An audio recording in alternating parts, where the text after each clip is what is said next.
232 प्रवाशांना घेऊन आज आणखी एक विशेष विमान मुंबईत पोहोचणार। आतापर्यंत 500 पर्यटक राज्यात दाखल। भ्याड हल्ल्याच्या निषेधार्थ अमरावती नांदेडमध्ये बंदची हाक। विश्व हिंदू परिषद बजरंग दलाच्या वतीने अमरावतीत आंदोलन।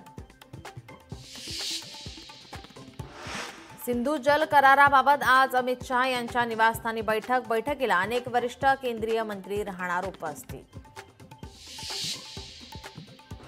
पहलगाममध्ये सुरक्षेत चूक झाली, सर्वपक्षीय बैठकीत केंद्र सरकारची कबुली। सरकार जी कारवाई करेल त्यासाठी आमचा पाठिंबा। बदला घेण्याच्या मुद्द्यावर विरोधक सरकारच्या पाठीशी।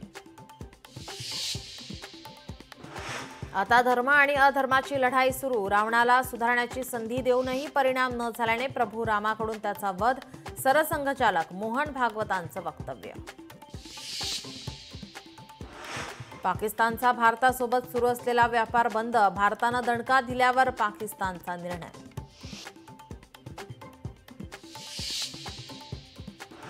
आगामी अबीर गुलाल सिनेमावर भारतात बंदी घातल्याची सूत्रांची माहिती। भ्याड हल्ल्यानंतर पाकिस्तानी अभिनेता फवाद खानचा चित्रपट वादाच्या भोवऱ्यात।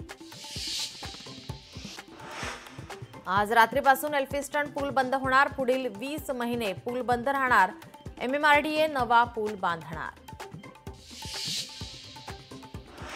कुठे ऊन कुठे पाऊस। मराठवाड्यात ढगांच्या गडगडाटासह पावसाचा अंदाज। विदर्भातील अनेक भागात उष्णतेच्या लाटेचा इशारा।